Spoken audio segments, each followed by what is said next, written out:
강대국들이 두려워하는 나라가 있습니다. 군사력이 가장 강해서가 아닙니다. 경제 규모가 가장 커서도 아니에요. 이 나라가 두려운 이유는 단 하나였습니다. 길들여지지 않기 때문이죠. 견제하면 더 단단해지고 포위하면 더 넓은 판을 열었습니다. 막으면 막을수록 이 나라는 오히려 한 단계씩 더 높이 솟아올랐어요. 70년 전만 해도 손을 떼면 단 하루도 버티지 못할 거라 비웃음 당하던 나라였습니다. 그런데 지금 세계 최강의 안보 수장들이 그 작은 나라 앞에 줄을 서고 있어요. 저는 그 나라를 사냥하려던 사냥꾼이었습니다.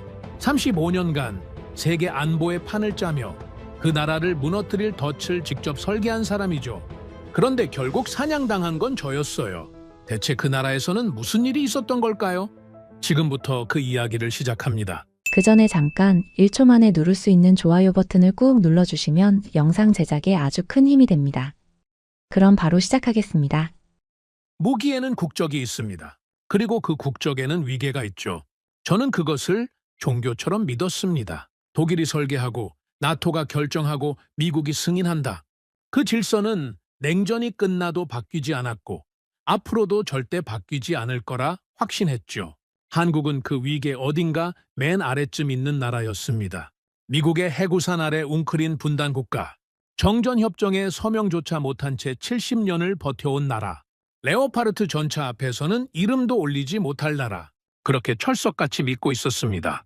그런데 2026년 봄 뉴욕타임스에 인터뷰 하나가 실렸습니다. 이탈리아 국방장관 구이도 크로세토의 발언이었죠. 나토는 더 이상 북미와 유럽만의 폐쇄적 클럽으로 남아선 안 됩니다. 한국을 정식 회원국으로 받아들여야 합니다. 저는 그 기사를 보자마자 손이 멈췄습니다. 모욕적이었습니다. 나토 조약 제10조는 명확합니다. 가입 자격은 유럽 국가에 한정한다고 못 박혀 있죠. 70년간 누구도 그 조항에 토를 달지 않았고 달 이유도 없었습니다. 나토는 유럽의 안보 클럽이었으니까요. 그것은 단순한 조약 문구가 아니라 우리가 피와 역사로 쌓아 올린 정체성 그 자체였습니다. 냉전의 포화 속에서 수십만 명의 병사들이 목숨을 걸고 지켜낸 질서였죠. 그런데 나토 핵심 회원국의 국방장관이 직접 그 성벽에 금을 그어버린 겁니다. 아시아의 분단 국가를 우리와 같은 자리에 앉히겠다는 발상 자체가 저는 도저히 납득이 되지 않았습니다. 70년간 미국의 지원으로 겨우 체제를 유지해온 나라를 유럽 안보의 동반자로 부른다는 것이 저에게는 질서에 대한 모독이었습니다. 저는 디터 호프만입니다. 독일 크라우스마파이 베그만 조달국에서 시작해 독일 연방군 조달청 정책자문관을 거쳐 라인 메탈 해외사업 총괄 부사장까지 35년간 나토 방산 시스템의 심장부를 직접 설계하고 운영해 온 사람입니다.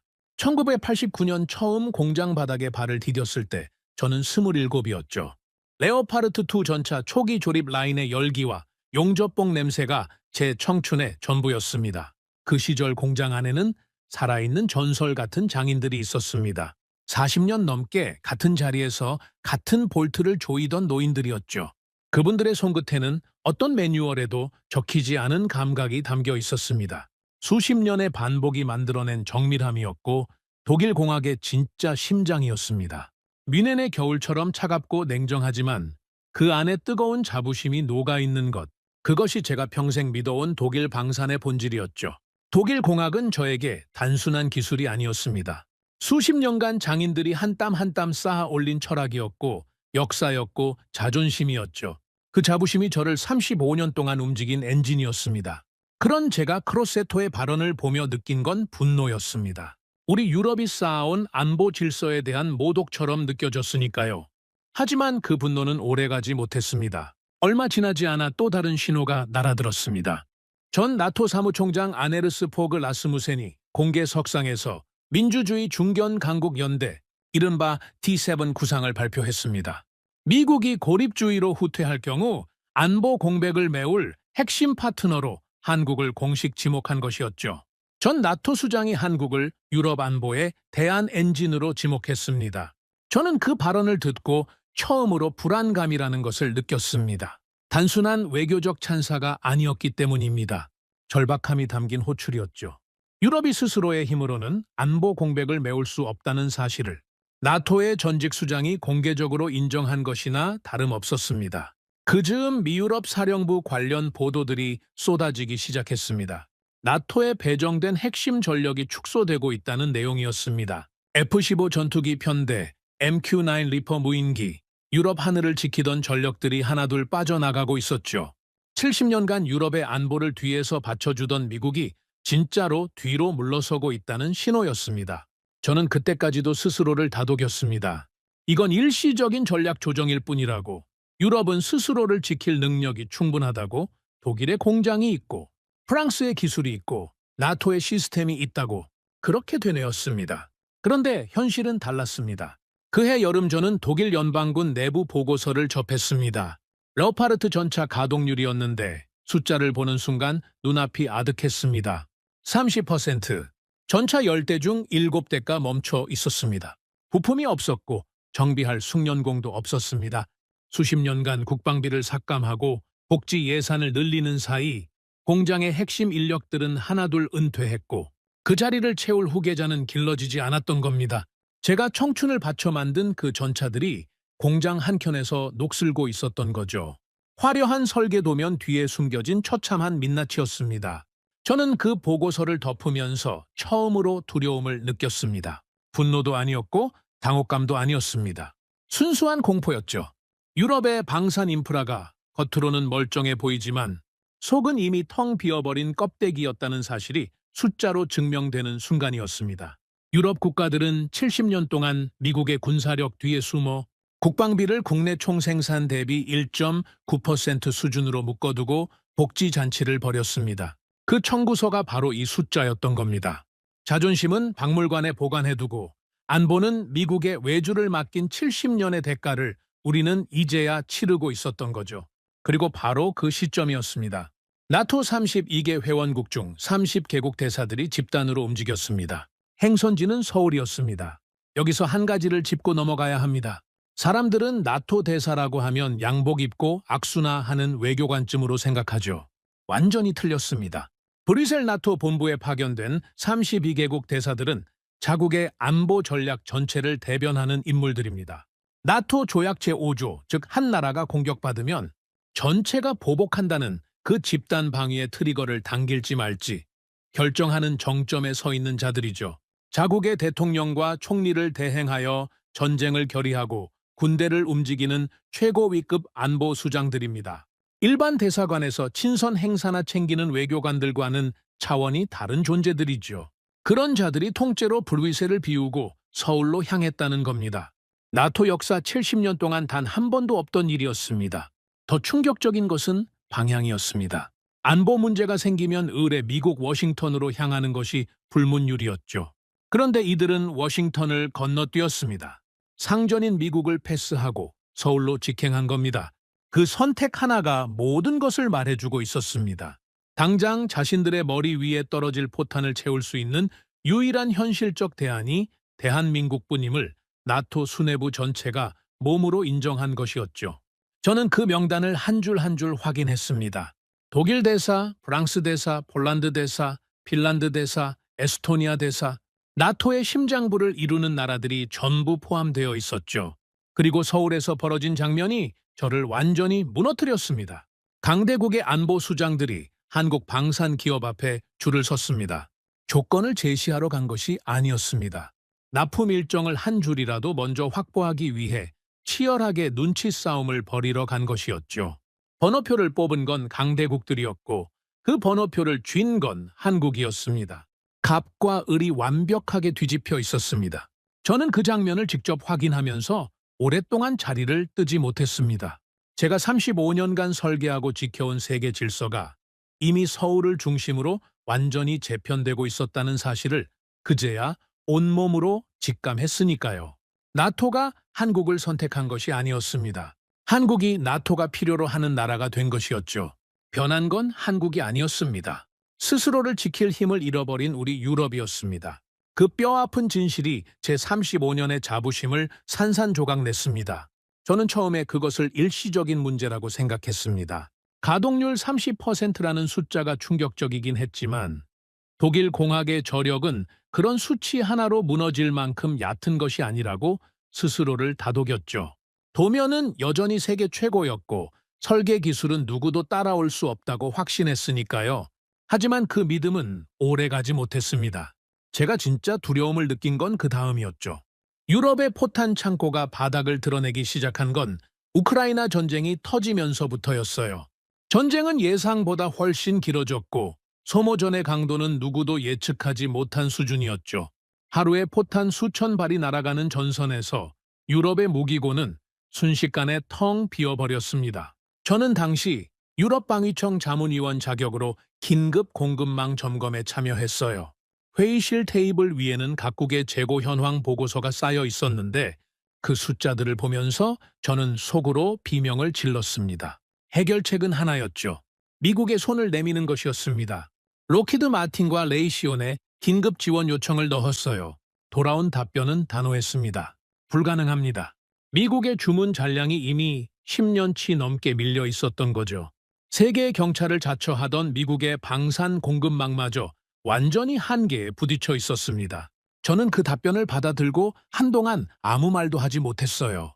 유럽도 비었고 미국도 비었습니다. 우리가 70년간 쌓아왔다고 믿었던 서방의 안보 공급망이 실제로는 종이 위의 숫자에 불과했다는 사실이 그제야 눈앞에 선명하게 드러났죠.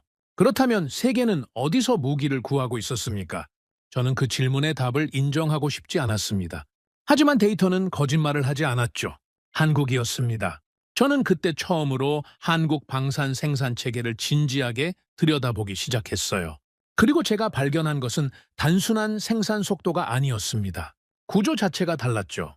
유럽 방산은 전차 하나를 만들기 위해 수십 개의 나토 회원국에서 부품을 쪼개어 조달합니다. 독일에서 엔진, 프랑스에서 광학 장비, 체코에서 철강 부품, 이탈리아에서 전자 시스템. 언뜻 보면 동맹의 협력처럼 보이지만 실상은 치명적인 약점이었죠. 단 한 나라의 공급망이 흔들리거나 행정 절차가 지연되면 전체 생산 라인이 즉각 마비되는 구조였으니까요. 그리고 그 약점은 우크라이나 전쟁이 터지자마자 정확히 현실로 나타났습니다. 반면 한국은 달랐어요. 나사 하나, 볼트 하나부터 핵심 운영 소프트웨어까지 자국 영내 공급망 안에서 원스톱으로 해결하는 완벽한 수직 계열화를 이미 완성해 놓고 있었습니다. 국제 물류가 마비되어도 한국의 생산 라인은 멈추지 않았죠. 저는 그 구조를 확인하는 순간 등줄기가 서늘해졌어요. 이건 우연이 아니었습니다. 70년간 치밀하게 설계된 생존 전략이었죠. 생각해 보십시오. 한반도는 70년째 정전 상태입니다. 전쟁이 끝난 것이 아니에요? 잠시 멈춰 있을 뿐이죠. 그 팽팽한 긴장감 속에서 한국은 단 하루도 전시 준비를 멈춘 적이 없었습니다. 유럽이 평화의 배당금에 취해 공장 문을 닫고 국방비를 복지 예산으로 돌리는 동안 한국은 경남 창원과 경기 성남의 방산 공장에서 24시간 생산 라인을 쉬지 않고 가동해 왔던 거죠. 10년 전 서구권의 군사학자들과 재정 전문가들이 그 모습을 보며 비웃었어요. 한국이 필요 이상으로 거대한 전시 대량 생산 설비를 유지하는 것은 심각한 재정 낭비이자 비효율이다. 저도 솔직히 그 말에 동의했습니다. 과잉 생산이라고 생각했죠. 그런데 지금 그 과잉 생산 능력이 전 세계 안보 공급망을 지탱하는 유일한 생명줄이 되어 있었어요. 우리가 낭비라고 손가락질하던 그것이 인류의 보험이 되어 있었던 겁니다. 그 거대한 아이러니 앞에서 저는 할 말을 잃었죠. 납기 격차는 더 충격적이었어요. 독일 공장이 전차 한 대를 생산하고 인도하는 데 걸리는 시간이 얼마인지 아십니까? 행정 절차만 수년입니다. 입찰 공고, 사양 검토, 위원회 승인, 예산 배정, 계약 체결, 그리고 실제 생산. 그 모든 단계를 거치고 나면 처음 계약서에 서명했던 장관은 이미 자리를 떠난 뒤죠. 서류가 공장보다 먼저 완성되는 나라가 독일이었습니다. 그 관료주의의 장벽이 얼마나 두꺼운지 저는 35년을 그 안에서 살았으니 누구보다 잘 알고 있었어요. 반면 한국의 스마트 팩토리는 달랐습니다. 로봇 알고리즘과 자동화 시스템이 결합된 생산 라인에서 계약 후 단 수개월 만에 정밀 스펙을 완벽히 갖춘 전차 초도 물량이 출고되어 나왔죠. 독일이 서류를 만드는 동안 한국은 강철을 찍어냈습니다. 그것이 현실이었어요. 그 차가운 현실이 가장 뼈 아프게 드러난 사건이 핀란드였습니다. 핀란드는 제가 수년간 공을 들이던 안보 우방국이었어요. 러시아와 1340km의 국경을 마주한 최전방 국가였죠. 그 핀란드가 독일산 무기를 버렸습니다. 핀란드 국방부 관계자는 냉혹하게 말했어요. 우리는 독일제 라벨을 사러 온 것이 아닙니다. 내일 당장 전선에 배치해 싸울 강철을 원합니다. 저는 그 말을 전해 듣는 순간 귀를 의심했습니다. 수십 년간 쌓아온 안보 협력 관계가 납기 일정 하나에 무너진다는 겁니까? 하지만 핀란드의 선택은 틀리지 않았어요. 그것이 더 비참했습니다. 그들은 감정이 아니라 생존으로 판단한 것이었으니까요. 국경 너머에서 호성이 울리는 나라에게 3년을 기다리라는 말은 사형선고나 다름없었죠. 핀란드만이 아니었어요. 에스토니아가 등을 돌렸고 노르웨이가 고개를 돌렸습니다. 제가 수십 년간 손바닥 안에 있다고 믿었던 북유럽과 동유럽의 안보 우방국들이 하나둘 한국 쪽으로 줄을 서기 시작했죠. 그들의 선택에는 감상이 없었습니다. 오직 냉혹한 안보 계산만이 있었어요. 그리고 핀란드의 이탈을 어떻게든 일시적인 예외로 치부하려던 제게 마지막 일격이 날아들었습니다. 캐나다 차세대 잠수함 사업이었어요. 60조 원 규모의 단일 계약이었죠. 방산의 꽃이라 불리는 잠수함은 지상 무기와 차원이 다릅니다. 가장 정밀하고 가장 복잡하고 가장 높은 기술력이 집약된 무기체계죠. 저는 그 분야만큼은 한국이 범접할 수 없는 서방의 성역이라 굳게 믿었어요. 독일의 기술이 있고 프랑스의 노하우가 있고 영국의 경험이 있으니까요. 그런데 충격적인 일이 벌어졌습니다. 한국 해군이 직접 잠수함을 끌고 태평양을 건넜습니다. 부산 항구에서 출항한 잠수함이 태평양을 가로질러 캐나다 에스키몰트 해군 기지 앞바다의 모습을 드러낸 거죠. 저는 그 장면을 보는 순간 말문이 막혔어요. 단순히 도면을 들고 프레젠테이션을 하러 온 것이 아니었습니다. 실제로 작동하는 잠수함을 직접 몰고 태평양을 건너 캐나다 앞바다까지 찾아간 겁니다. 그것이 무엇을 의미하는지 방산 전문가라면 누구나 압니다. 잠수함은 아무 나라나 대양을 건너 항해할 수 있는 물건이 아니에요. 장거리 항해를 견뎌내는 선체 내구성, 수중 장기 작전을 뒷받침하는 배터리 시스템, 그리고 그 모든 것을 운용하는 승조원들의 기술력이 모두 세계 최정상 수준이어야만 가능한 일이죠. 한국은 그것을 서류가 아니라 현실로 증명했습니다. 캐나다 해군 관계자들이 그 잠수함에 직접 탑승해 내부를 살펴보는 장면이 보도됐을 때 저는 오랫동안 그 사진에서 눈을 떼지 못했어요. 불과 10년 전만 해도 잠수함 분야에서 경쟁자로 생각조차 하지 않았던 나라였습니다. 우리가 교과서를 쓰고 기술을 가르쳐 주던 나라였죠. 그 나라가 어느 순간 우리의 안방 고객을 빼앗으러 태평양을 건너오고 있었습니다. 한국의 독보적인 리튬 배터리 잠수함 체계가 캐나다 사업의 최우선 후보로 부상하고 있었어요. 독일을 제치고 말이죠. 저는 그 보고서를 3번 다시 읽었습니다. 믿고 싶지 않았으니까요. 하지만 숫자는 명확했고 캐나다 측의 관심은 뜨거웠어요. 당장 전장에 내보낼 전차가 없고 바다를 지킬 잠수함마저 위협받는 우리에게 한국은 이미 선택지가 아니었죠. 잔인할 정도로 불가피한 현실이었습니다. 메이드 인 저먼이라는 라벨이 세상을 움직이던 시대가 끝나고 있었어요. 저는 그 사실을 인정하는데 오랜 시간이 걸렸습니다.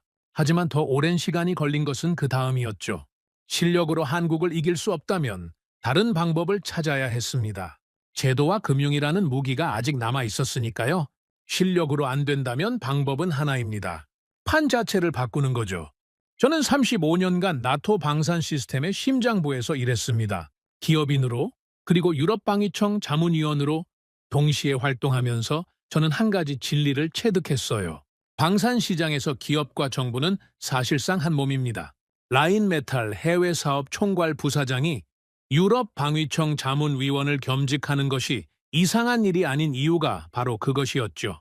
무기를 파는 기업의 이익과 유럽의 안보 생태계를 지키려는 정부의 이익은 완벽하게 일치했으니까요. 방산업계에서 30년 이상 버텨온 사람이라면 누구나 압니다. 진짜 전쟁은 전장에서 벌어지지 않는다는 것을요. 진짜 전쟁은 브뤼셀의 회의실에서, 도쿄의 호텔 라운지에서, 그리고 나토 본부의 복도에서 벌어집니다. 서류 한 장이 포탄보다 더 많은 것을 결정하는 세계가 방산의 실체였죠. 저는 그 세계에서 35년을 살았습니다. 그리고 그 두 가지 이익이 동시에 위협받는 순간이 왔을 때 저는 제가 가진 모든 네트워크와 권한을 총동원하기로 결심했어요. 기술 경쟁에서 밀리는 순간 싸움의 무대를 바꿔야 한다는 것. 그것이 서구권이 수백 년간 세계 표준을 지켜온 방식이었습니다. 공장 바닥이 아니라 회의실로, 용접봉이 아니라 펜으로, 납기 경쟁이 아니라 제도와 규제의 싸움으로. 저는 그 방식을 누구보다 잘 알고 있었죠. 첫 번째로 찾아간 곳은 일본이었어요. 도쿄의 어느 호텔 회의실이었습니다. 테이블 맞은편에는 일본 방산업계와 조선업계 고위 관료들이 앉아 있었어요. 창밖으로 도쿄의 야경이 펼쳐졌지만 회의실 안의 공기는 무거웠습니다. 우리는 서로 다른 언어를 쓰고 서로 다른 역사를 가진 나라였어요. 하지만 그날 밤 우리에게는 하나의 공통된 감정이 있었습니다. 공포였죠? 한국에 대한 공포였어요. 일본 측 대표가 먼저 입을 열었습니다. 방산마저 한국에 내어주면 우리는 껍데기만 남습니다. 저는 그 말에 고개를 끄덕였어요. 틀린 말이 아니었으니까요. 일본이 느끼는 공포는 조선업에서 이미 현실이 된 악몽이었습니다. 한때 세계 조선업의 맹주였던 일본은 한국에 패권을 내어준 뒤 처참한 몰락을 경험했죠. LNG 운반선 건조 능력을 사실상 2019년을 끝으로 포기했습니다. 관련 부품 공급망은 통째로 붕괴되었고 현장의 숙련 엔지니어들은 대부분 은퇴하거나 다른 산업으로 흩어져 버렸어요. 그런데 더 충격적인 소식이 있었습니다. 일본이 LNG선 재건을 선언했다는 거였죠. 이마리 조선, 가와사키 중공업 등 주요 조선 3사를 공동으로 묶어 2035년 체제 목표에 재건 사업에 착수했다는 겁니다. 저는 그 소식을 듣고 솔직히 냉소가 나왔어요. 제조업은 돈을 투자한다고 단 5년, 10년 만에 되살릴 수 있는 것이 아니니까요. 공급망은 한번 무너지면 재건하는 데 수십 년이 걸립니다. 숙련 엔지니어는 하루아침에 길러지지 않아요. 볼트 하나를 제때 조이는 감각, 용접봉의 각도를 몸으로 기억하는 손끝의 기술. 그것은 매뉴얼로 전수되는 것이 아니라 수십 년의 현장 경험이 쌓여야만 생기는 인적 자산이었습니다. 그 생태계가 완전히 소멸한 일본이 보조금 몇 푼으로 한국을 따라잡겠다는 건 착각이었죠. 규모의 경제와 수율 싸움에서 이미 밀린 시장을 단기간에 뒤집기는 불가능했습니다. 그런데 일본 측이 꺼낸 다음 카드가 저를 놀라게 했어요. 한국 측의 기술 협력과 인력 교류를 타진하는 방안을 검토하고 있습니다. 저는 잠시 말을 잃었습니다. 과거 한국이 일본에서 기술을 도입하며 성장했다는 건 누구나 아는 사실이었어요. 그런데 이제는 그 관계가 완전히 뒤집혀 있었습니다. 일본이 한국에 손을 내밀고 있었죠. 가르치던 나라가 배우러 찾아오는 상황이었습니다. 저는 그 말을 듣는 순간 묘한 감정이 교차했어요. 동병상련이었습니다. 한국의 안방을 내어준 일본의 굴욕이 남의 일처럼 느껴지지 않았죠. 우리 독일도 언젠가 저 자리에 서게 될지 모른다는 두려움이 등줄기를 타고 올라왔어요. 그 굴욕적인 역전 현상이 일본의 공포가 얼마나 깊은지를 대변해 주고 있었습니다. 저는 그 순간 일본과의 연대가 반드시 필요하다는 것을 확신했어요. 우리는 같은 공포를 공유하고 있었고 같은 현실을 바라보고 있었죠. 독일로 돌아온 저는 곧바로 두 번째 작전에 착수했습니다. 독일이 자존심을 걸고 꺼내든 카드는 폭스바겐이었어요. 자동차 왕국 독일의 상징이자 세계 최대 자동차 기업 중 하나인 폭스바겐의 생산 라인 일부를 전차 조립 라인으로 전환하겠다는 발표였습니다. 저는 연방 국방부 인맥을 통해 그 계획이 얼마나 절박한 선택이었는지 누구보다 잘 알고 있었어요. 자동차 공장을 방산 공장으로 바꾼다는 것은 단순히 생산 설비를 교체하는 문제가 아닙니다. 설계 철학이 다르고 품질 기준이 다르고 인력 훈련 체계가 완전히 달랐죠. 군용 장갑 강판과 자동차 차체는 용접 방식 자체가 다르고 방탄 소재를 다루는 정밀도는 자동차 조립 라인에서 배울 수 있는 영역이 아니었어요. 하지만 달리 방법이 없었습니다. 한국의 납기를 어떻게든 따라잡으려면 자존심을 내려놓고 가용한 모든 수단을 동원해야 했으니까요. 그러나 저는 알고 있었어요. 그것만으로는 부족하다는 것을요. 생산 속도 싸움에서 한국을 이기는 것은 단기간에 현실적으로 불가능했습니다.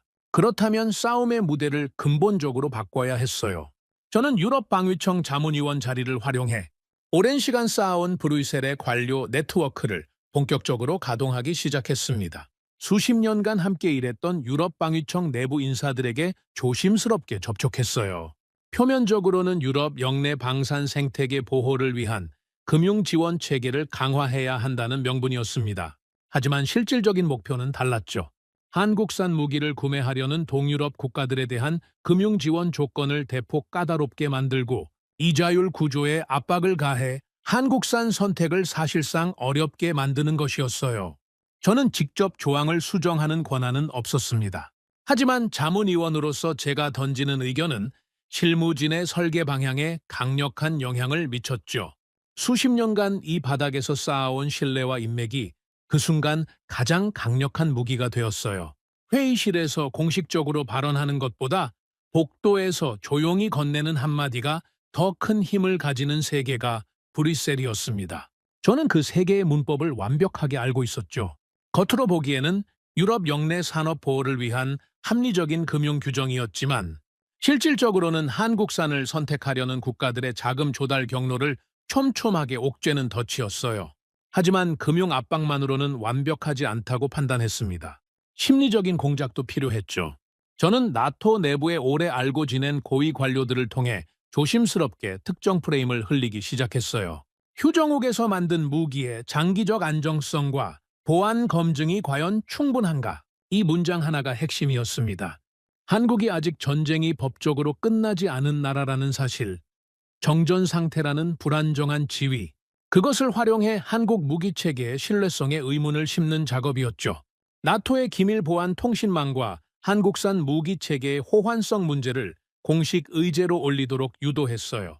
검증 절차를 강화하고 승인 기간을 늘리는 방향으로 내부 논의가 흘러가도록 물밑에서 조율했습니다.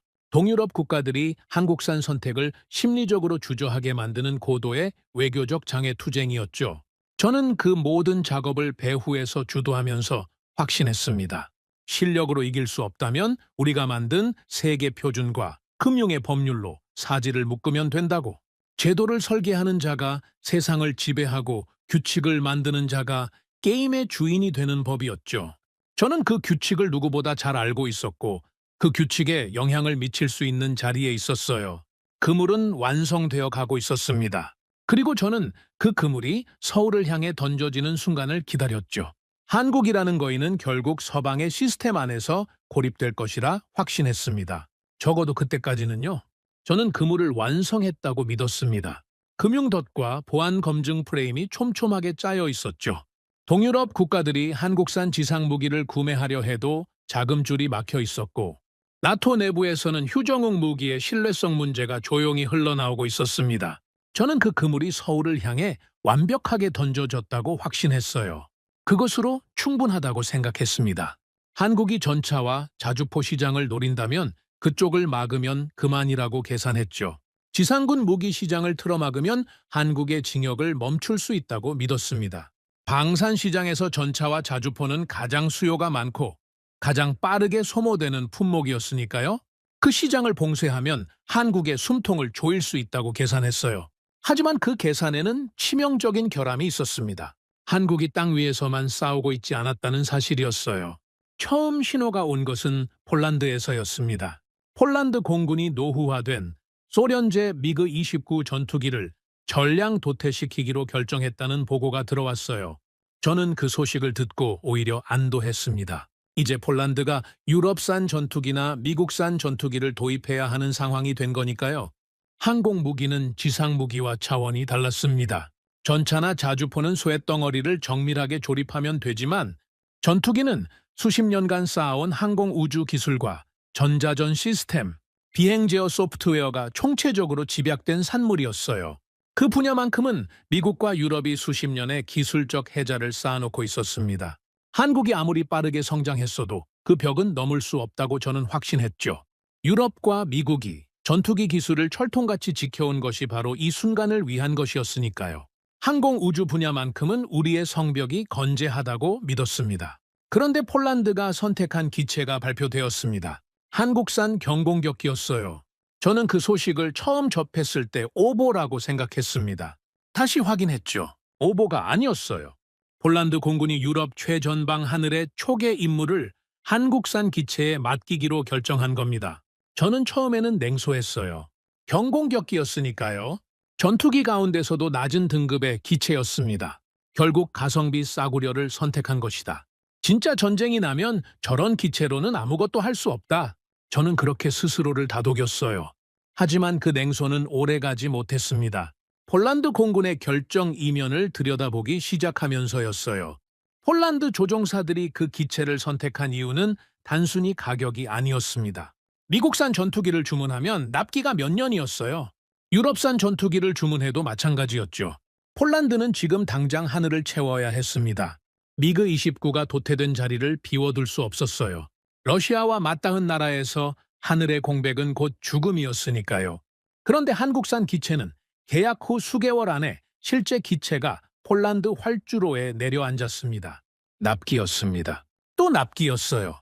지상에서도 납기로 무너지더니 하늘에서도 납기로 뚫리고 있었습니다. 저는 그 현실을 인정하기 싫었지만 눈앞의 데이터는 명확했어요. 폴란드 공군의 활주로에 한국산 날개가 내려앉는 사진을 확인하는 순간 저는 지상군 무기 덫만 짜놓고 하늘을 비워둔 저의 실수를 직감했습니다. 하지만 저는 그것이 단순한 납기 문제가 아니라는 것을 곧 깨달았어요. 더 깊은 곳을 들여다볼수록 소름이 돋았습니다. 한국은 유럽 공군의 조종사 훈련 문제까지 파고들고 있었어요. 루마니아와 슬로바키아였습니다. 이 나라들은 차세대 조종사 양성이 시급했어요.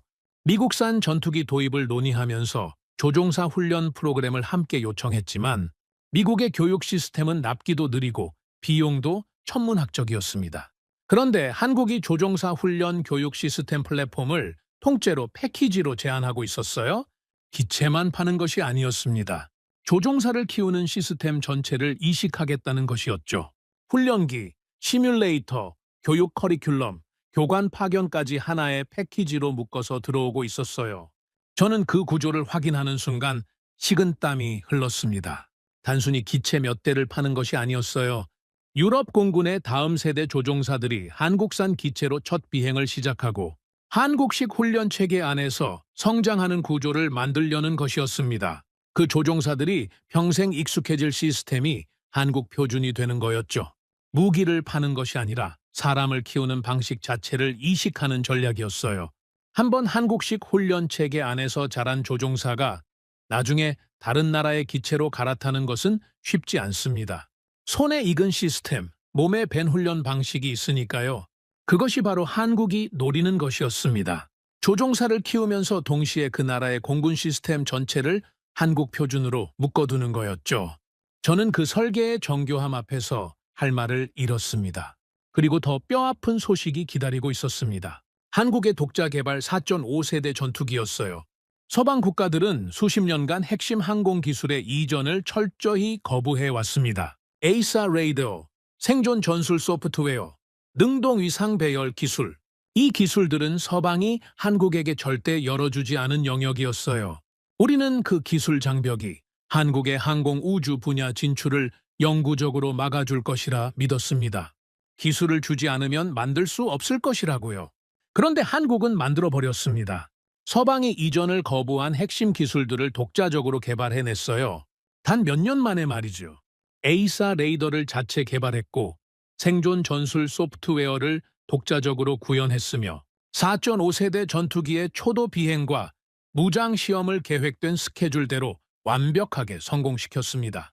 저는 유럽 항공 우주 엔지니어 그룹 내부의 반응을 전해 들었어요. 얼어붙었다는 표현이었습니다. 수십 년의 기술 격차가 있다라고 믿었던 그들이 한국의 개발 속도 앞에서 말을 잃었다는 거죠. 저도 마찬가지였어요. 기술을 주지 않아서 막을 수 있다고 생각했는데 한국은 그냥 스스로 만들어버렸습니다. 우리의 기술 종속 전략이 오히려 한국을 더 강하게 단련시킨 셈이었죠. 주지 않으면 못 만들 것이라는 오만함이 주지 않으면 스스로 만들겠다는 한국의 도끼를 키웠던 겁니다. 봉쇄하려 할수록 더 강해지는 나라였어요. 막으려 할수록 더 높이 올라가는 나라였죠. 저는 그 모순 앞에서 오랫동안 멍하니 앉아 있었습니다. 생각해보면 당연한 결과였어요. 스스로를 지켜야 한다는 절박함이 기술 개발의 가장 강력한 동기가 되니까요. 우리 유럽은 미국이 지켜줄 것이라는 안도감 속에서 기술 개발의 절박함을 잃어버렸습니다. 하지만 한국은 달랐어요. 외부에서 기술을 주지 않으면 스스로 개발하는 것 외에 선택지가 없었던 나라였으니까요. 그 절박함이 결국 서방의 기술 장벽을 무너뜨리는 힘이 된 겁니다. 우리가 쳐놓은 그물은 지상군 무기를 겨냥하고 있었습니다. 전차와 자주포를 묶어두기 위한 금융덫이었죠. 그런데 한국은 그 그물 위를 날아서 넘어오고 있었어요. 유럽의 최전방 하늘에 한국산 날개가 자리를 잡기 시작했습니다. 유럽 공군의 다음 세대 조종사들이 한국산 훈련 시스템 안에서 성장하고 있었어요. 그리고 독자 개발 전투기가 유럽 항공시장의 문을 두드리고 있었습니다. 땅 위에서만 막으면 된다고 생각했는데 하늘까지 뚫리고 있었어요. 저는 그제야 깨달았습니다. 한국을 한계 영역의 공급자로 가두는 것은 처음부터 불가능한 계획이었다는 것을요. 지상에서 막으면 하늘로 올라오고 하늘을 막으면 바다로 들어오는 나라였습니다. 그물의 크기가 문제가 아니었어요. 그물 자체가 처음부터 너무 작았던 거죠. 저는 금융덫을 더 촘촘하게 조여야 한다고 판단했습니다. 지상군 무기만이 아니라 항공 분야까지 틀어막을 수 있는 더 강력한 제도적 장벽이 필요했어요. 동유럽 국가들이 한국산을 선택하려 해도 자금 조달 자체를 불가능하게 만들어야 했습니다. 저는 다시 브뤼셀의 네트워크를 가동했어요. 더 넓고 더 촘촘한 그물을 짜기 시작했습니다. 하지만 그 그물도 결국 찢겨나가게 된다는 것을 저는 그때까지는 알지 못했죠. 다음 장을 이어서 작성하시겠습니까? 4장, 저는 확신했습니다. 동유럽 국가들은 결국 무릎을 꿇을 것이라고요. 돈이 없으면 움직일 수 없는 법입니다. 아무리 한국 무기가 좋아도 구매 자금을 조달하지 못하면 계약서에 도장을 찍을 수 없죠. 저는 그 단순한 논리를 믿었습니다. 유럽 방산 금융 지원 체계의 조건을 까다롭게 조율해 놓은 이상 동유럽의 작은 나라들이 버틸 수 있는 시간은 길지 않다고 계산했어요. 결국 서유럽의 금융 라인에 기댈 수밖에 없을 것이고 그 순간 우리가 원하는 방향으로 구매 결정을 유도할 수 있다고 믿었죠. 사냥꾼의 여유였습니다. 저는 그 무렵 브뤼셀 사무실에서 동유럽 각국의 국방 예산 현황과 외채 구조를 꼼꼼히 들여다보고 있었어요. 폴란드, 체코, 루마니아, 에스토니아. 이 나라들의 공통점은 국방비를 급격히 늘리고 싶지만 그 재원을 자체적으로 마련하기 어렵다는 것이었습니다. 결국 외부 금융에 의존할 수밖에 없는 구조였죠. 저는 그 구조적 약점을 정확히 파고들었어요. 금융의 문을 좁히면 그들은 결국 우리 쪽으로 돌아올 것이라는 계산이었습니다. 서구권의 금융 네트워크가 얼마나 촘촘하게 연결되어 있는지 그 안에서 30년 넘게 일해온 저는 누구보다 잘 알고 있었으니까요. 그런데 폴란드가 움직였습니다. 서구권에 보이지 않는 압박과 까다로운 대출 조건 유도에도 불구하고 폴란드 정부는 한국산 K2 전차와 K9 자주포 대규모 1차 실행 계약을 과감히 밀어붙였어요. 저는 그 소식을 접했을 때 처음에는 대수롭지 않게 생각했습니다. 어차피 계약서에 도장을 찍어도 실제 물량이 도착하려면 몇 년은 걸릴 것이라고 판단했으니까요. 우리가 그 사이에 추가적인 압박을 가하면 얼마든지 뒤집을 수 있다고 계산했죠. 그런데 제 계산이 완전히 틀렸습니다. 저는 브뤼셀 나토 사령부 정보실에서 위성 데이터를 확인하다가 멈췄어요. 폴란드 동부 국경 일대에 낯선 대형이 포착되었습니다. 확대해서 보았습니다. 한국산 K2 전차였습니다. 계약 체결 후 불과 수개월 만에 초도 물량이 폴란드 국경 전선에 실전 배치되어 있었어요. 저는 그 위성 사진을 한동안 바라보았습니다. 독일산 러파르트가 있어야 할 자리를 한국산 강철의 대열이 완벽하게 메우고 있었죠. 만약 폴란드가 독일산을 선택했다면 어떻게 되었을까요? 지금 그 자리는 텅 비어 있었을 겁니다. 수년간의 행정 절차와 납기 지연 속에서 폴란드 동부 국경은 공백으로 남아 있었을 거예요. 러시아와 국경을 맞댄 나라에서 안보 공백은 곧 생존의 위협이었으니까요. 한국은 그 공백을 수개월 만에 채워버렸습니다. 저는 그 장면 앞에서 제가 설계한 금융덫이 얼마나 순진한 것이었는지를 처음으로 직감했어요. 국경 너머에서 포성이 들리는 나라에게 금융 조건이나 이자율 구조 같은 것은 사치였습니다. 당장 내일을 살아야 하는 나라에게 3년 후에 납기를 제시하는 것은 사형 선고나 다름없었죠. 저는 그 사실을 머리로는 알고 있었지만 마음으로는 인정하지 않으려 했어요. 하지만 위성 사진 속 K2 전차의 대열은 제 모든 부정을 무너뜨렸습니다. 그래도 저는 아직 포기하지 않았습니다. 폴란드는 예외적인 경우라고 스스로를 다독였죠. 동유럽 국가들 중에서도 가장 강경한 안보 의식을 가진 나라가 폴란드였으니까요. 국방비를 국내 총생산 대비 4%까지 끌어올린 특수한 나라이기 때문에 예외적인 결정을 내린 것이라고 생각했어요. 다른 나라들은 다를 것이라고 믿었습니다. 저는 핀란드와 에스토니아를 직접 공략하기로 했어요. 저금리 금융 지원 패키지를 준비했습니다. 서유럽 방산 기업들과 연계한 매력적인 인센티브를 설계했죠. 표면적으로는 나토 동맹국들 간의 상호 협력을 강화하는 명분이었습니다. 실질적으로는 한국산 대신 서유럽산을 선택하도록 유도하는 당근이었어요. 저는 그 제안이 먹힐 것이라 믿었습니다. 핀란드와 에스토니아는 유럽연합 회원국이었고 나토의 테두리 안에 있는 나라들이었으니까요. 유럽의 금융 지원과 나토 연대의 명분을 강조하면 흔들릴 것이라 계산했죠. 그런데 돌아온 답변은 차가웠습니다. 핀란드 국방 관계자는 단 한 문장으로 저의 제안을 일축했어요. 우리는 은행원을 원하는 게 아닙니다. 저는 그 말을 전해 듣는 순간 할 말을 잃었습니다. 서류는 포탄을 막아주지 못한다는 것이었죠. 저금리 수표가 아무리 매력적이어도 내일 당장 국경을 지킬 전차가 없다면 아무 의미가 없다는 겁니다. 에스토니아의 반응도 다르지 않았어요. 한국산 K9 자주포 체계를 지속 도입하겠다는 결정을 번복할 의사가 없다는 답변이 돌아왔습니다. 러시아 국경과 불과 수십 킬로미터 거리에 있는 나라에서 납기 지연은 사치였던 거죠. 그들의 선택에는 감상도 없었고 유럽 연대에 대한 감정적 기대도 없었어요. 돈의 논리는 생존의 논리를 이길 수 없었습니다. 저는 그 단순한 사실을 너무 늦게 깨달았죠. 그리고 그것보다 더 뼈아픈 것이 있었어요. 제가 한국 방산의 진짜 파괴력이 무엇인지를 완전히 오해하고 있었다는 사실이었습니다. 저는 그동안 한국 무기의 경쟁력을 납기와 가격의 문제로만 바라보고 있었어요. 빠르게 만들고 싸게 파는 것, 그것이 한국 방산의 전부라고 생각했죠. 그래서 금융 압박으로 구매력을 제한하면 충분하다고 판단했던 겁니다. 하지만 그것은 빙산의 일각이었어요. 한국 방산의 진정한 무기는 무기를 팔고 난 이후에 시작되었습니다. 납품과 동시에 현지 정비 인력 교육이 시작되었어요. 부품 선제 공급망이 구축되었습니다. 실시간 기술 업데이트 체계가 이식되었죠. 무기 하나를 파는 것이 아니라 안보 체계 전체를 함께 이식하는 방식이었습니다. 서방의 방산 기업들은 무기를 판매한 뒤 부품 조달이나 정비 요청이 오면 행정 절차를 이유로 수개월에서 수년씩 지연시키는 것이 관례였어요. 고객이 기다리는 것은 자연스러운 일이라고, 그것이 방산 시장의 문법이라고 우리는 믿었습니다. 그런데 한국은 그 문법 자체를 완전히 바꿔버렸어요. 고객의 무기가 작동하는 한 한국의 기술진이 옆에 있었습니다. 부품이 떨어지기 전에 미리 공급망을 구축해 놓았죠.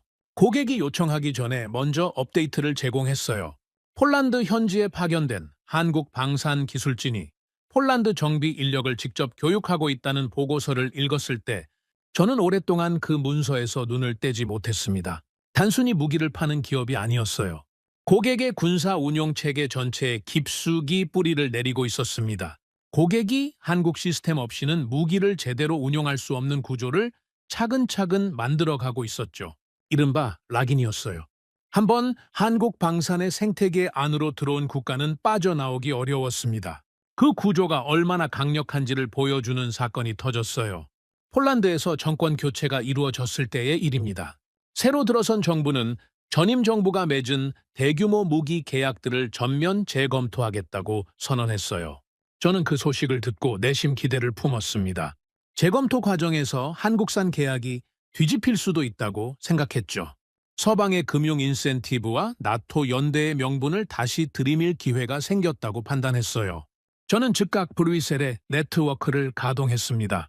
폴란드 신정부 측에 접촉할 수 있는 라인을 찾았어요. 서유럽 금융기관들을 통해 더 유리한 조건의 패키지를 준비했죠. 이번에야말로 한국산 계약을 되돌릴 수 있다고 확신했습니다. 하지만 결과는 달랐어요. 폴란드 국책은행과 한국수출입은행 간의 2차 실행 계약 금융조달 계약이 최종 승인되었습니다. 규모는 9조 원이었어요. 정권이 바뀌어도 테이블을 떠나지 못한 거죠. 이미 한국 시스템의 속도와 효율을 경험한 폴란드 군부와 국책기관들이 계약 파기를 허용하지 않았습니다. 한번 경험한 납기와 군수 지원의 수준을 포기할 수 없었던 거예요. 정치가 바뀌어도 안보 현실은 바뀌지 않았습니다.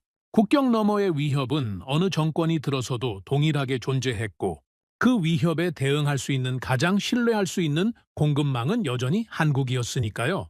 저는 그 결과를 확인하면서 오랫동안 자리에 앉아 있었습니다.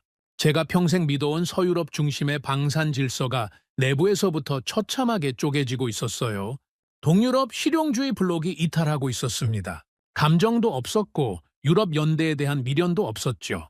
그들은 오직 당장 국경을 지킬 수 있는 무기와 그 무기를 끝까지 책임지는 공급망을 원했을 뿐입니다.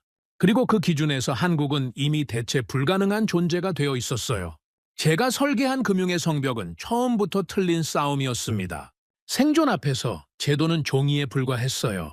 한국의 실력이라는 거대한 파도가 제 성벽을 흔적도 없이 쓸어버린 거죠. 하지만 저는 아직 마지막 카드를 포기하지 않았습니다. 동유럽이 무너졌다면 서유럽의 맹주들에게 기댈 수 있었어요. 프랑스가 있었고 영국이 있었죠. 유럽 연대의 가장 강력한 기둥들이 아직 버티고 있다고 믿었습니다. 그 믿음이 얼마나 허망한 것이었는지를 깨닫는 데는 그리 오랜 시간이 걸리지 않았어요. 마크롱 대통령이 선언했습니다. 유럽의 안보는 유럽의 무기로 지켜야 합니다. 유럽의 돈은 유럽의 방산 기업으로 흘러가야 합니다. 저는 그 선언을 듣는 순간 안도했습니다. 동유럽이 무너지고 금융 성벽이 허물어지는 현실 앞에서 마크롱의 선언은 제게 마지막 방파제처럼 느껴졌죠. 프랑스가 나섰으니 이제 서유럽 맹주들이 다시 판을 잡을 것이라고 믿었습니다. 유럽산 우선 구매라는 슬로건 아래 한국 방산의 징역을 막을 수 있다고 확신했어요. 하지만 그 안도감은 오래가지 못했습니다.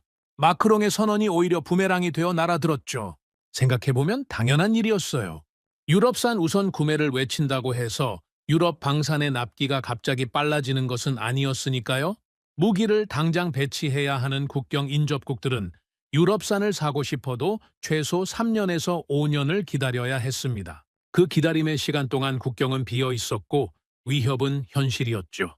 결국 마크롱의 슬로건은 한국 공급망으로 갈아타야 하는 명분을 더욱 분명하게 만들어주는 촉진제가 되어버렸습니다.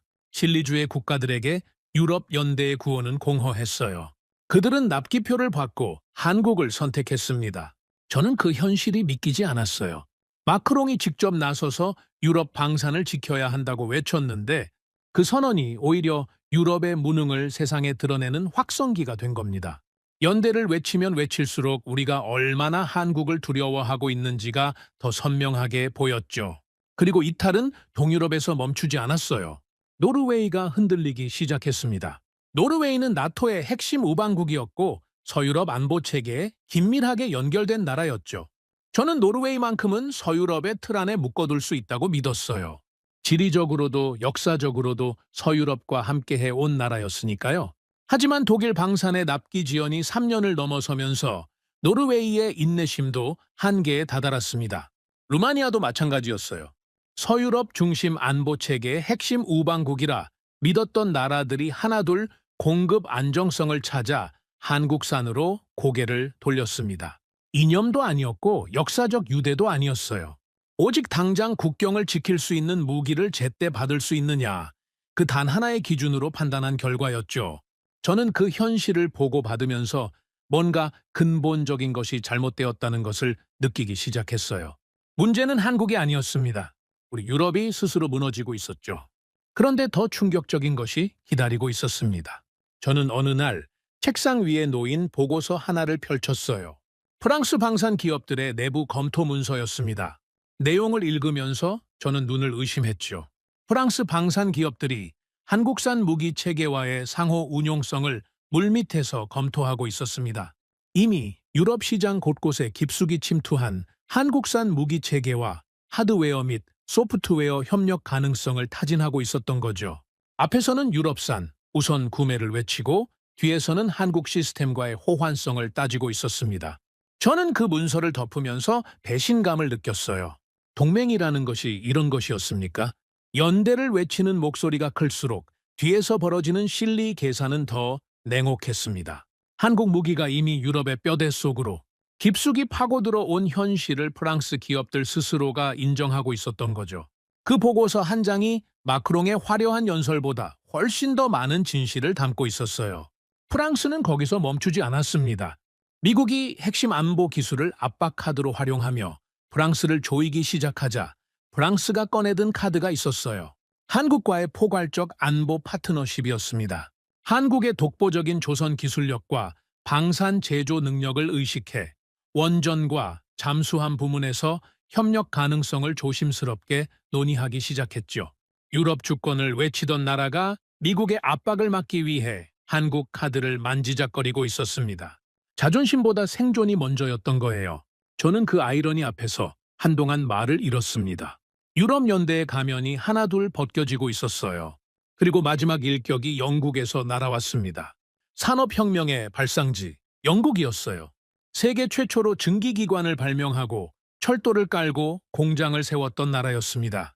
제조업의 자존심이라는 측면에서 영국은 독일과 함께 서구권의 상징 그 자체였죠. 그 영국의 노후 원전들이 수명 한계에 다다르고 있었습니다.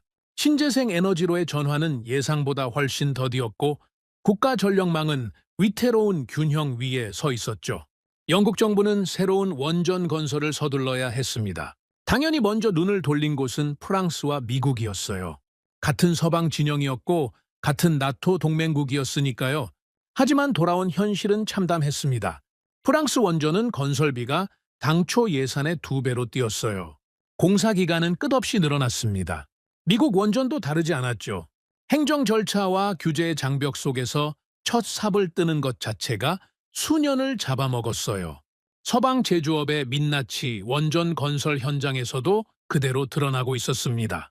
예산을 지키지 못하는 것은 이미 관례가 되어버렸고 공기를 맞추는 것은 처음부터 기대조차 하지 않는 분위기였죠. 저는 그 보고서들을 읽으면서 부끄러움을 느꼈습니다. 우리 서방이 스스로를 세계 표준이라 자처해왔지만 실상은 예산도 납기도 지키지 못하는 나라들이었던 거예요. 그때 영국 에너지 업계의 시선이 향한 곳이 있었어요. 아랍에미리트의 사막 한복판이었습니다. 그곳에 바라카 원전이 있었죠. 한국이 지은 원전이었습니다. 약속한 예산 안에서 완공했어요. 약속한 기간을 지켰습니다. 서방이 수십 년간 도전하고 실패한 것을 한국은 해냈죠. 그것도 사막 한복판에서 전혀 낯선 환경에서 해냈습니다. 한국은 수만 명의 엔지니어를 현장에 투입하고 24시간 교대 시스템으로 공사를 밀어붙였어요. 규제위원회의 승인을 기다리며 수년을 허비하는 서방의 방식이 아니었습니다. 계획하고 실행하고 완성했죠. 그 단순하고 명쾌한 방식이 세계 유일의 납기 준수 원전 건설 국가라는 타이틀을 한국에 안겨주었어요. 영국 에너지 전문가들과 정부 관계자들이 한국과의 협력에 강력한 관심을 표명하기 시작했습니다. 그것은 단순한 관심이 아니었어요. 구조 요청에 가까운 것이었죠. 산업혁명을 일으킨 나라가 불을 켜기 위해 한국의 문을 두드리고 있었습니다. 저는 그 풍경을 보면서 오랫동안 창밖을 바라보았어요. 마크롱은 카메라 앞에서 유럽의 연대를 외쳤습니다. 하지만 카메라 뒤에서 프랑스 방산 기업들은 한국 시스템과의 호환성을 따지고 있었죠. 영국은 서방의 동맹국들에게 원전을 요청했다가 거절당한 뒤 한국의 문을 두드렸습니다. 앞에서는 연대를 외치고 뒤에서는 철저한 실리를 쫓고 있었어요. 그것이 서유럽 제조업 무능이 만들어낸 가장 씁쓸한 민낯이었습니다. 저는 그제야 깨달았어요. 제가 마지막 방파제라 믿었던 서유럽 맹주들의 연대는 처음부터 실체가 없는 것이었습니다. 화려한 슬로건 뒤에 숨겨진 것은 공허함이었죠. 납기를 지키지 못하는 나라의 연대 선언은 종이 위의 구호에 불과했습니다. 생존과 실리 앞에서 연대의 가면은 너무나 쉽게 벗겨졌어요. 저는 그 냉혹한 현실 앞에 홀로 서 있었습니다. 35년간 제가 지켜온 서유럽 중심의 질서가 내부에서부터 소리 없이 무너지고 있었죠. 동유럽이 떠났고 서유럽 맹주들마저 뒤에서 한국을 향해 손을 내밀고 있었습니다. 저는 아직 포기할 수 없었어요. 마지막 수단이 남아 있었습니다. 제도와 금융으로 안 된다면 국제법이라는 가장 강력한 틀로 한국을 묶어야 했죠. 세계무역기구라는 무기가 아직 제 손안에 있었습니다. 세계무역기구 체제 안에서 한국 정부의 방위산업 육성 자금 구조를 불공정 보조금으로 몰아가는 것이었습니다. 표면적으로는 공정한 무역 질서를 지키자는 명분이었어요. 실질적으로는 한국이 더 이상 크지 못하도록 국제법의 틀로 사지를 묶어버리겠다는 최후의 공작이었죠. 저는 그 전략이 먹힐 것이라 확신했습니다. 서방이 수십 년간 국제 무역 질서를 설계해 온 나라들이었으니까요. 세계무역기구의 규범과 절차는 우리가 만든 것이었고 그 안에서 우리는 누구보다 유리한 위치에 있었습니다. 한국이 아무리 강해졌어도 우리가 설계한 국제 규범의 틀 안에서는 버티기 어려울 것이라 믿었어요. 저는 브뤼셀의 오랜 네트워크를 통해 조용히 근거 자료를 모으기 시작했습니다. 한국 정부가 방산 기업들에 제공하는 연구개발 지원금 구조, 세제 혜택 체계, 수출 금융 보조 구조를 하나하나 정리해 나갔어요. 표면적으로는 합법적인 산업 지원처럼 보이지만 그 이면에서 실질적인 불공정 보조금으로 해석될 수 있는 부분들을 찾아내는 작업이었죠. 국제법의 문법은 언제나 해석의 여지를 남겨두니까요. 그 여지를 파고드는 것이 우리가 수십 년간 활용해온 방식이었습니다. 그런데 그 전략을 실행에 옮기기도 전에 워싱턴에서 차가운 신호가 날아들었습니다. 미 해군의 실태 보고서였어요. 저는 그 문서를 받아들고 눈앞이 아득해졌습니다. 세계 최강을 자랑하는 미 해군이 심각한 위기에 처해 있었어요. 군함 수십 척이 수리를 받지 못한 채 항구에 묶여 있었습니다. 이유는 단순했죠. 정밀 숙련 인력이 없었어요. 군용 조선소가 노후화되어 있었습니다. 수십 년간 제조업을 외주화하고 서비스 산업에 집중하는 사이 미국의 조선 인프라는 서서히 소멸해 버렸던 거예요. 태평양에서 중국 해군이 빠르게 팽창하고 있었습니다. 함정수에서 이미 미 해군을 앞질렀고 건조 속도는 비교가 안 될 정도였죠. 그 압박 속에서 미 해군은 함대를 유지하고 전력을 보강해야 했습니다. 하지만 자국 조선소는 그 수요를 감당할 능력이 없었어요. 미 해군성 장관이 직접 한국으로 날아갔습니다. 울산과 거제의 한국 조선소를 직접 방문했어요. 거대한 도크 위에서 세계에서 가장 빠르고 정교하게 군함을 찍어내는 한국의 현장을 두 눈으로 확인했습니다. 용접봉 끝에서 튀기는 불꽃, 24시간 멈추지 않는 생산 라인, 수만 명의 숙련 인력이 일사불란하게 움직이는 그 압도적인 현장을 보고 난 뒤 장관이 내린 결론은 단호했죠. 한국의 조선 능력과 협력 없이는 중국 해군을 압도하는 해상 패권 유지가 불가능하다. 저는 그 발언을 접하는 순간 손이 멈췄습니다. 미 해군성 장관이 공개적으로 한국 없이는 안 된다고 선언한 겁니다. 세계무역기구 제소 카드를 꺼내 들려던 저에게 워싱턴이 보낸 무언의 경고였죠. 한국을 국제법으로 묶으려는 시도가 미국의 해상 패권 유지에 직접적인 타격을 줄 수 있다는 메시지였어요. 동맹국을 규제하려다 자국의 군사 전략을 무너뜨리는 꼴이 된다는 것을 워싱턴은 이미 알고 있었던 겁니다. 반도체 문제도 있었어요. 미국이 자국 영토에 대규모 첨단 반도체 공장을 유치하며 한국을 동맹의 틀 안에 묶어두려 했습니다. 하지만 그 공장을 실제로 돌리는 핵심 장비와 운영 기술, 그리고 수요를 관리하는 미세 공정 노하우는 전부 한국 엔지니어들이 쥐고 있었어요. 건물은 미국 땅에 세워졌지만 그 공장의 실질적인 전원 스위치는 한국 손에 있었습니다. 동맹국들이 한국 반도체 없이는 전투기 한 대, 미사일 유도 장치 하나 제대로 가동할 수 없는 구조였죠. 한국을 국제법으로 제소하는 순간 그 전원 스위치가 어떻게 될지는 굳이 설명이 필요 없었습니다. 저는 세계무역기구 카드를 서랍 안에 넣어야 한다는 것을 직감했어요. 그런데 바로 그 시점에 중동에서 불이 붙었습니다. 미국과 이란의 갈등이 극도로 고조되면서 호르무즈 해협이 사실상 봉쇄되었어요. 세계 원유 물동량의 3분의 1이 통과하는 그 해협이 닫히자 걸프 해역 전체가 마비되었습니다. 중동 우방국들의 방공망은 순식간에 위기에 빠졌어요. 이란의 탄도미사일과 드론이 밤하늘을 갈랐습니다. 요격탄 재고가 빠르게 바닥을 드러냈죠. 현대 소모전의 본질이 바로 이것이었습니다. 아무리 뛰어난 방공망을 갖추고 있어도 요격탄이 떨어지면 하늘은 뚫립니다. 공격 측은 저렴한 드론과 탄도 미사일을 섞어 대량으로 쏘아 올렸어요. 방어 측은 그 하나하나를 값비싼 요격탄으로 막아내야 했죠. 계산이 맞지 않는 싸움이었습니다.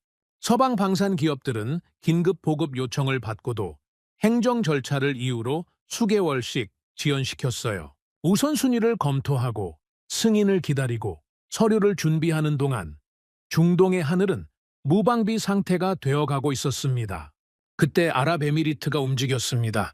해상 수송을 포기했어요. 막대한 비용을 무릅쓰고 자국 공군의 대형 수송기를 한국 대구 공군기지에 급파했습니다. 저는 그 수송기들이 대구 활주로에 줄지어 착륙하는 장면을 위성 데이터로 확인했어요. 수송기 해치가 열리고 천궁 두 발사대 차량과 다기능 레이더, 교전 통제 시스템이 하나씩 실려 들어갔습니다. 요격 미사일 재고까지 통째로 패키지로 실어 날랐죠. 포대 하나를 통째로 공수해 간 겁니다. 그것도 서방 방산 기업들이 서류를 검토하는 시간 안에 말이죠. 천궁2는 현지에서 즉각 실전에 투입되었습니다. 이란의 미사일과 드론을 96%의 요격률로 격추해냈어요. 그 성과를 확인한 아랍에미리트는 기존 계약 일정보다 6개월이나 납품을 앞당겨 달라고 요청했습니다. 한국은 그 요청을 즉각 수용했어요. 6개월을 앞당긴 물량을 정확하게 찍어내 보급했죠. 저는 그 장면 앞에서 오랫동안 자리를 뜨지 못했습니다. 서방 방산 기업들이 행정 서류를 만드는 동안 한국은 포대를 통째로 공수해 중동의 하늘을 지키고 있었어요. 현대 소모전에서 가장 귀한 것이 무엇인지가 그 장면 하나로 증명되었습니다. 기술도 아니었어요. 납기도 아니었습니다. 가격도 아니었죠. 위기의 순간에 즉각 찍어내 보급할 수 있는 전시 대응 공급 역량이었어요. 그리고 한국은 그 능력을 세상에서 유일하게 독점하고 있었습니다. 저는 그제야 한국이 얼마나 정교하게 자국의 안보 주권을 뜯어내 왔는지를 비로소 이해했어요. 한국은 수십 년간 끈질긴 외교 협상을 통해 자국을 체결했던 한미 미사일 지침을 완전히 해제하는 데 성공했습니다. 트럼프 행정부가 방위비 분담금 압박을 가해올 때도 한국은 독자적인 무기 개발 능력과 우주 발사체, 고체 연료 제한 해제 등 실질적인 안보 주권을 하나씩 뜯어냈죠. 협박에 굴복한 것이 아니었어요. 협상 테이블에서 자국이 가진 가장 강력한 패를 활용해 주권을 되찾아 온 겁니다.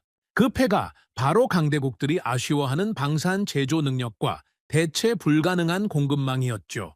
강대국들의 가장 치명적인 안보 가려운 곳을 완벽히 쥐고 흔드는 나라. 그것이 한국이 스스로 만들어낸 지렛대의 실체였습니다. 저는 법이라는 밧줄로 한국을 묶으려 했습니다. 하지만 그 밧줄을 던지기도 전에 한국은 이미 강대국들의 가장 치명적인 안보 목줄을 쥐고 흔드는 존재가 되어 있었어요. 우리는 한국을 가두려 했지만 강대국들은 한국에 줄을 서고 있었습니다. 저는 세계무역기구 서류를 서랍 깊숙이 밀어넣었어요. 자본도 통하지 않고 표준도 통하지 않자 저는 한계를 절감했습니다. 평생 휘둘러온 무기들이 한국 앞에서 모두 무력해졌으니까요. 저는 조용히 후퇴를 준비하고 있었어요. 그러던 중 일본에서 믿기 힘든 소식이 들려왔습니다. 일본이 수십 년간 걸어 잠갔던 빗장을 스스로 풀어버렸다는 것이었어요. 기존 정책을 폐지하고 살상 무기 수출을 원칙적으로 허용하겠다는 발표였습니다. 호위함과 전투기 같은 방위 장비의 해외 수출이 가능해진 거죠. 저는 그 소식을 듣고 처음에는 의아했어요. 평화헌법의 나라, 무기 수출을 금기처럼 여기던 일본이 갑자기 왜 이런 결정을 내렸을까? 그 답을 찾아 들어가자 일본의 깊은 공포가 보이기 시작했습니다. 한국이 저렇게까지 팔 줄은 몰랐습니다.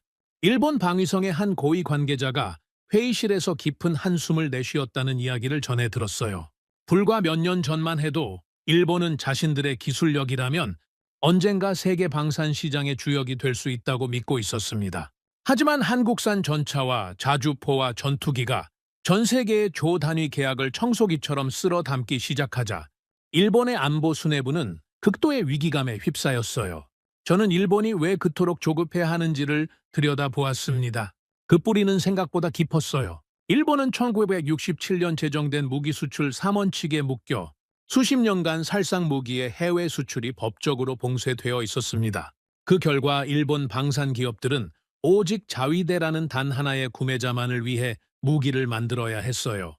경쟁이 없는 온실 속에서 소량만 생산하다 보니 나사 하나, 볼트 하나의 가격이 천정부지로 치솟았습니다. 고비용 저효율의 전형이 되어버린 거죠. 실전 데이터도 없고 대량 생산 공급망도 없는 껍데기뿐인 기술 대국이 일본의 실체였어요. 반면 한국은 정반대의 길을 걸어왔습니다. 한국은 자국군이라는 거대한 내수 시장에서 끊임없이 무기를 실전 배치하며 데이터를 쌓았어요. 휴전선이라는 실제하는 위협 앞에서 무기는 전시되는 물건이 아니라 당장 써야 하는 도구였으니까요. 그 절박함이 한국 방산을 단련시켰습니다. 만들고 배치하고 검증하고 개선하는 과정을 수십 년간 쉬지 않고 반복한 거죠. 일본이 온실 속에서 명품을 깎고 있을 때 한국은 전장의 한복판에서 무기를 담금질하고 있었던 겁니다. 일본이 이 빗장을 푼 이유는 명확했습니다. 공포였어요. 한때 세계 시장을 호령하던 일본의 조선업이 한국에 완벽하게 밀려났던 뼈 아픈 기억이 있었으니까요. 그런데 이제는 방산마저 한국이 전 세계를 휩쓸자 조선업처럼 방산도 한국에 영원히 밀릴 것이라는 극단적인 위기감이 일본을 덮친 겁니다. 역사의 아이러니였어요. 과거 한반도의 전쟁 특수로 경제 부활의 발판을 마련했던 일본이 이제는 그 분단의 긴장을 견디며 괴물처럼 성장한 한국의 방산 실력에 역으로 숨통이 막히고 있었으니까요. 하지만 마음만 앞선 조급함의 대가는 잔인했습니다. 문은 열었지만 정작 팔 물건을 만드는 시스템이 준비되어 있지 않았던 거예요. 바로 그 무렵 일본에서 비극적인 사고가 전해졌습니다. 일본 육상자위대 훈련장에서 전차 사격 훈련 도중 포탄이 폭발한 겁니다. 포탑 내부에 있던 대원 3명이 숨지고 1명이 크게 다쳤어요. 폭발이 일어난 곳은 전차 상부의 포탑이었고 포탄은 그 안에 보관되어 자동으로 장전되는 구조였습니다. 사고가 난 전차는 십식 전차였어요. 일본의 최신 주력 전차로 한국군의 K2 흑표 전차와 비슷한 급으로 평가되는 기체였습니다. 저는 그 소식을 접하고 한동안 말을 잇지 못했어요. 물론 군 훈련 중의 사고는 어느 나라에서나 일어날 수 있는 일입니다. 희생된 대원들과 그 가족들에게는 깊은 애도를 표할 수밖에 없었어요. 하지만 방산 전문가로서 제가 주목한 것은 다른 지점이었습니다. 일본이 자국 최신 전차의 안전성조차 완전히 확보하지 못한 상태에서 수출 시장의 문을 열었다는 사실이었어요. 여기서 한국과의 차이가 극명하게 드러났습니다. 한국의 K2 전차는 폴란드 국경에 실전 배치되어 이미 수많은 운용 데이터를 쌓고 있었어요. 극한의 환경에서 굴리고 또 굴리며 검증을 마친 무기였습니다. 반면 일본의 십식 전차는 자위대 훈련장 안에서만 머물던 무기였죠. 검증의 깊이가 근본적으로 달랐던 겁니다. 일본 방산의 한계는 그것만이 아니었어요.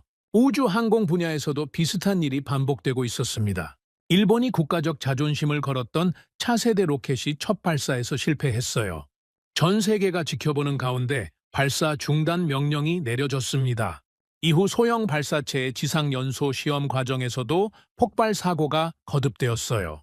최근 수년간 일본의 우주 항공 분야는 사고와 일정 지연이 반복되면서 신뢰성 논란이 끊이지 않았습니다.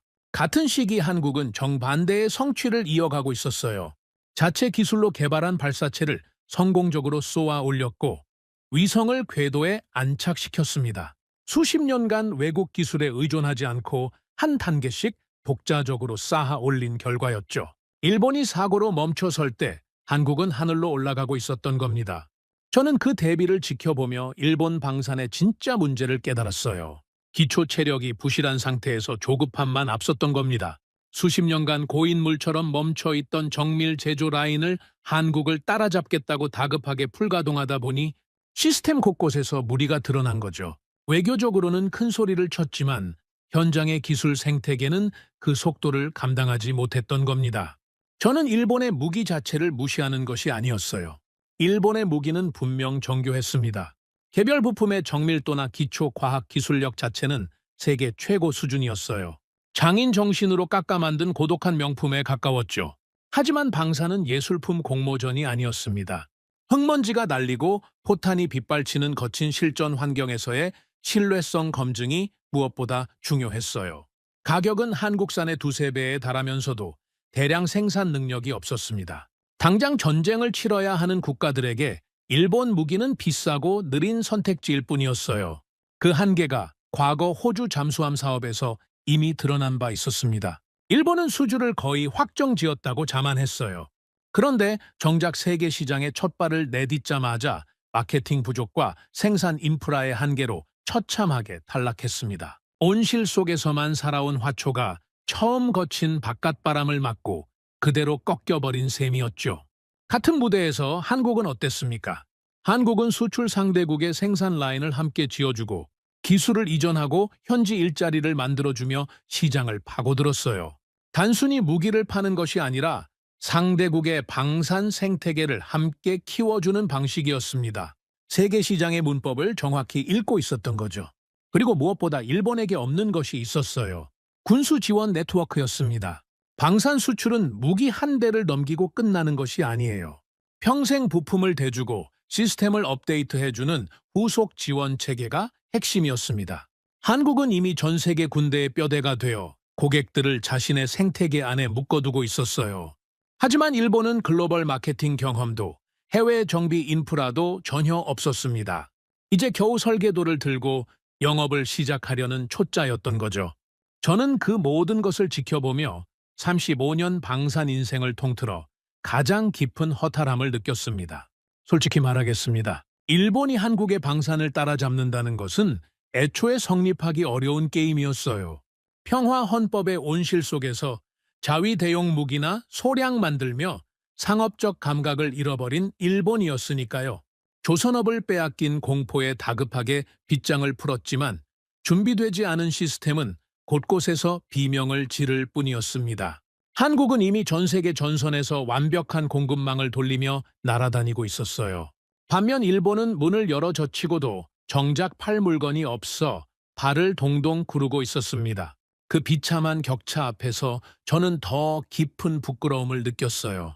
실력으로 한국을 어쩌지 못하던 우리 서방 카르텔이 고작 이런 일본의 다급한 빗장 풀기에 기대어 한국을 막으려 했다는 사실 자체가 굴욕이었습니다. 우리는 같은 처지의 패배자들끼리 손을 잡고 거인을 막으려 했던 거예요. 그것이 구세계 카르텔의 진짜 모습이었습니다. 저는 책상 위의 자료들을 천천히 덮었어요. 미넨의 하늘은 여전히 차가웠습니다. 평생을 바쳐 지켜온 성벽이 무너진 자리에서 저는 처음으로 텅 빈 사람이 된 기분이었어요. 이제 저에게 남은 일은 하나뿐이었습니다. 이 모든 패배를 정직하게 기록하는 것이었어요. 평생 사냥꾼으로 살아온 사람이 마지막으로 남길 수 있는 것은 진실한 기록뿐이었으니까요. 저는 펜을 들었습니다. 본국 사령부와 나토 수뇌부에 보낼 마지막 보고서를 쓰기 위해서였어요. 저의 마지막 보고서에 담긴 핵심 질문은 하나였습니다. 본국 사령부와 나토 수뇌부에 제출하는 퇴임 보고서였어요. 수백 장의 보고서를 써왔지만 그 보고서만큼 손이 무거웠던 적은 없었습니다. 대한민국은 우리의 통제를 따르는 동맹인가? 아니면 서방의 방산 주권을 위협하는 가장 위험한 기술적 거인인가? 그 질문에 스스로 답을 쓰지 않았습니다. 답을 쓰는 순간 서구권의 패배가 공식 문서로 남게 된다는 것을 알고 있었기 때문이었어요. 하지만 그 질문을 받아든 나토 수뇌부의 침묵이 이미 모든 것을 말해주고 있었습니다. 그들은 이미 알고 있었어요. 두려워하기 시작했습니다. 한국을 통제할 수 없다는 사실을 말이죠. 저는 그 보고서를 쓰면서 일본의 다급한 빗장 풀기와 우리 서방 카르텔의 발악을 다시 떠올렸어요. 같은 처지의 패배자들끼리 손을 잡고 거인을 막으려 했던 그 모든 시도가 얼마나 허망한 것이었는지를요. 보고서를 제출하고 사무실을 정리하는 동안에도 소식들은 계속 들어왔습니다. 폴란드였어요. 폴란드는 2차 계약 과정에서 한국 측에 기술 이전 범위를 추가로 요구해왔습니다. 자국 영내에 한국산 무기 체계의 일부 핵심 부품을 현지에서 생산할 수 있는 권한을 원했어요. 방산무역에서 이런 요구는 흔한 일이죠. 하지만 그에 대한 한국의 답변이 달랐습니다. 한국은 그 요구를 일부 수용했어요. 대신 가격을 올렸습니다. 기술 이전의 범위가 넓어지면 그에 상응하는 대가를 지불해야 한다는 당연한 원칙이었어요. 주는 것이 있으면 받는 것이 있어야 한다는 거래의 기본이었죠. 그런데 제가 주목한 것은 가격이 아니었습니다. 폴란드의 반응이었어요. 폴란드는 옳은 조건을 그대로 수용했습니다. 이의를 제기하지 않았어요. 협상 테이블을 떠나지 않았죠. 과거 동유럽 국가들은 서방 방산 기업들에게 조건을 더 유리하게 해달라고 끊임없이 압박하는 쪽이었습니다. 그런데 이제는 한국이 조건을 정하고 폴란드가 그것을 받아들이는 구조로 완전히 뒤집혀 있었어요. 갑과 을이 바뀌었습니다. 협상 테이블의 주도권이 어느 쪽에 있는지는 누가 조건을 정하느냐가 말해주는 법이죠. 저는 그 역전된 풍경을 보면서 방산 시장의 주도권이 어디로 이동했는지를 냉정하게 확인했어요. 그리고 더 충격적인 소식이 연이어 들어왔습니다. 파이브 아이즈였어요. 미국, 영국, 캐나다, 호주, 뉴질랜드. 전후 75년간 지구상에서 가장 공고한 영어권 최고 기밀 동맹국들이었죠. 그 동맹의 내부 결속이 흔들리고 있었습니다. 캐나다와 호주가 움직였어요. 미국의 느린 방산 행정과 소멸한 제조 공기에 지친 이 나라들이 전통적인 서방의 안보 틀을 깨고 한국 공급망으로 고개를 돌리고 있었습니다. 계약하면 수개월 내에 완벽한 무기와 후속 보급 체계를 전선에 배치해주는 한국의 생산 엔진을 선택하고 있었죠. 이것은 단순한 무기 거래가 아니었어요. 전후 75년간 서방이 쌓아온 안보 질서의 거대한 지각 변동이었습니다.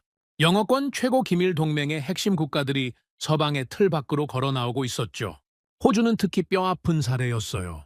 한때 일본의 잠수함을 선택할 뻔했던 그 호주가 이제는 한국의 방산 공급망에 기대고 있었으니까요. 준비된 자와 준비되지 않은 자의 차이가 그렇게 분명하게 드러나고 있었습니다. 저는 그 명단을 보며 깊은 한숨을 내쉬었어요.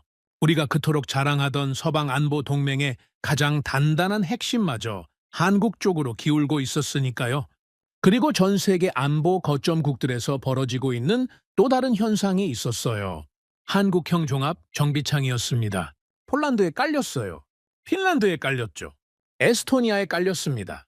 중동과 동남아시아의 안보 거점국들에도 하나둘 깔리기 시작했어요. 무기를 한 번 사고 끝나는 것이 아니었습니다. 그 무기가 작동하는 한 한국의 정비 인프라와 부품 공급망, 전술 업데이트 체계에 연결되는 구조였어요. 컴퓨터의 운영체제가 깔리면 그 프로그램 없이는 아무것도 할 수 없듯 한국의 방산 생태계가 지구 안보 시스템의 새로운 표준이 되어가고 있었죠. 정비 매뉴얼이 한국 방산 엔지니어들의 손에서 만들어져 유럽 전선에 배포되었습니다. 한국 기술진이 폴란드와 핀란드의 정비창에 상주하며 현지 인력을 교육하고 있었어요.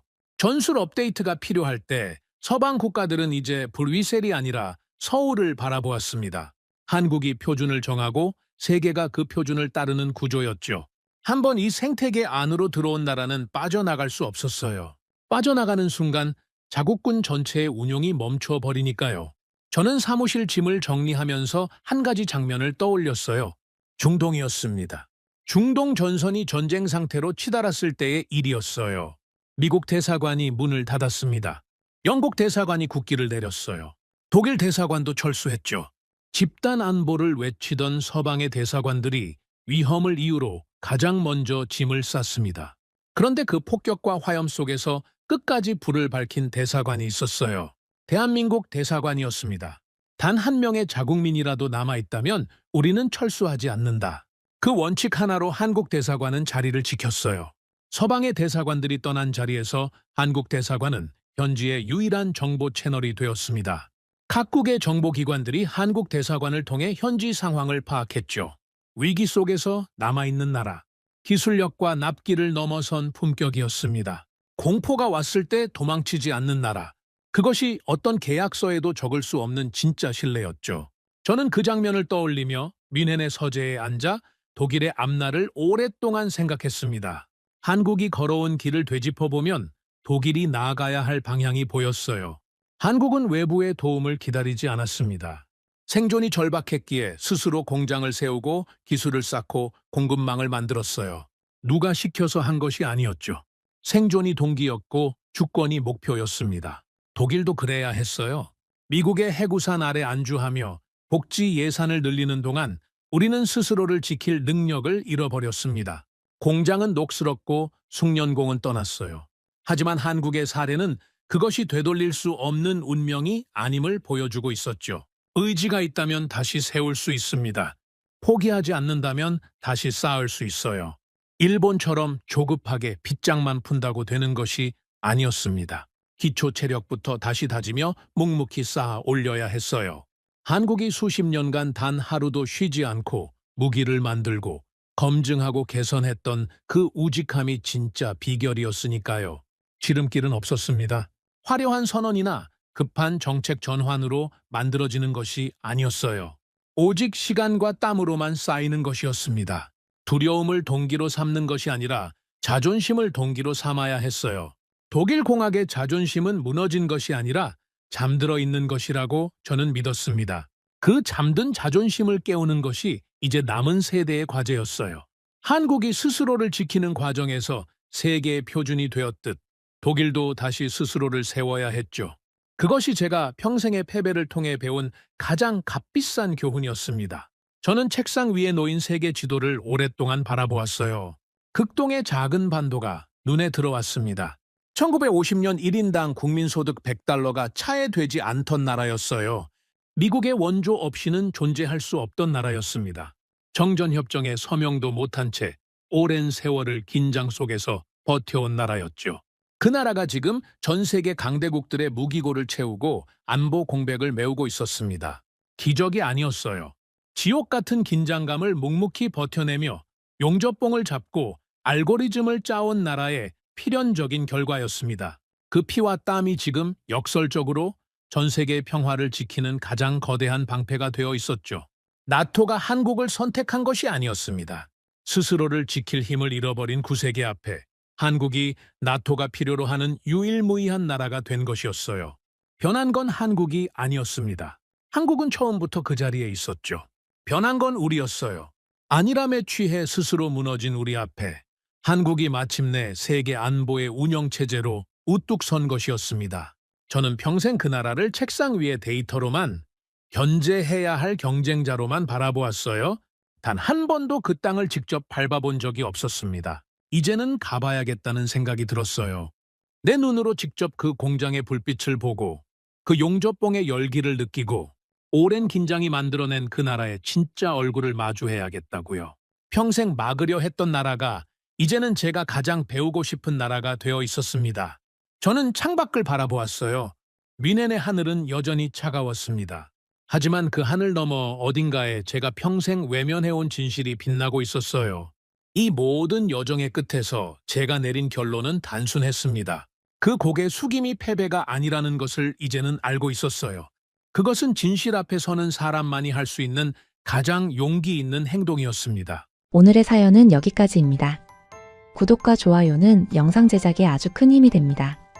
지금까지 감동테라스 저는 소희였습니다. 오늘도 우리 구독자님들의 가정에 따뜻한 행복이 가득하시길 진심으로 바라겠습니다. 긴 영상 끝까지 시청해주셔서 정말 감사합니다. 내일 더 좋은 이야기로 찾아뵙겠습니다. 감사합니다.